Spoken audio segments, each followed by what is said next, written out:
Hi there, Aries. Thanks so much for tuning in. I'm Astrogirl, and we're looking at September 14 through September 20. And this is the week that Mercury, the planet of communication and clear thinking, goes out of phase for the last time. It's been out of phase in Gemini, Aquarius, and now out of phase in Libra.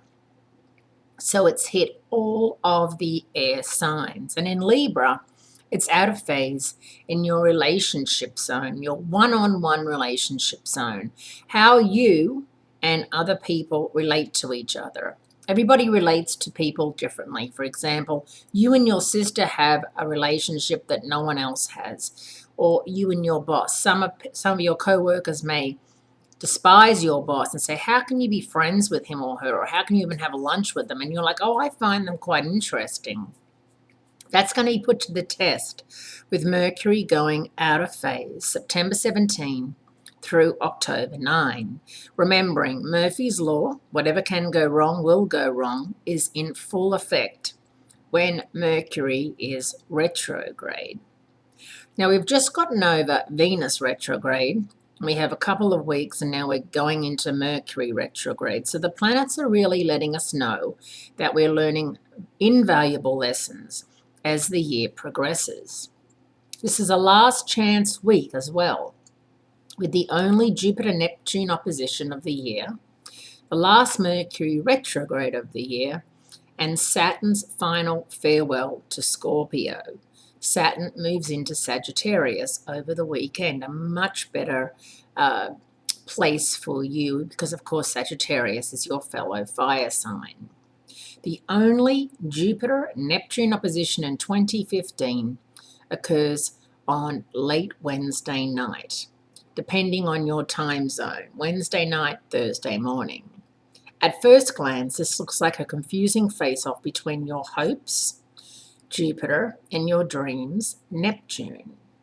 But if you use Jupiter's position in Virgo as a grounding device, you will be able to find your bearings in this world of endless impossibilities.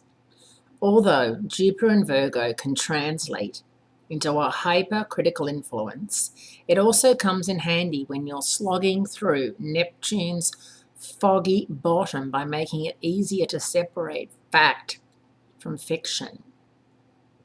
So, Aries, while you're reaching for the stars, keep your feet on the ground. If something looks too good to be true, it usually is. Mercury, still on tour in Libra, turns retrograde Thursday, September 17. And as I said, all of the Mercury retrogrades occurred in air signs. This is the third and last time that Mercury will remind you it's time to re-up, Aries, and take a look back at the things you've already done rather than at what lies ahead. Later on that same day, Saturn makes its mark by ending its 3-year tour in Scorpio and re-entering Sagittarius, where it stays the course until 2018. With the switch over from Scorpio to Sagittarius, you will feel like you've crawled out of a dank swamp and found yourself in a hot, sunny field with a horse that's waiting for you to jump on its back and gallop away onto an adventure, because, of course, Sagittarians are symbolized by half man, half horse. The next 3 journey of Saturn in Sagittarius is going to be more of a lonesome cowboy on a trail ride than the brooding, secretive fistfight we just left behind with Saturn in Scorpio.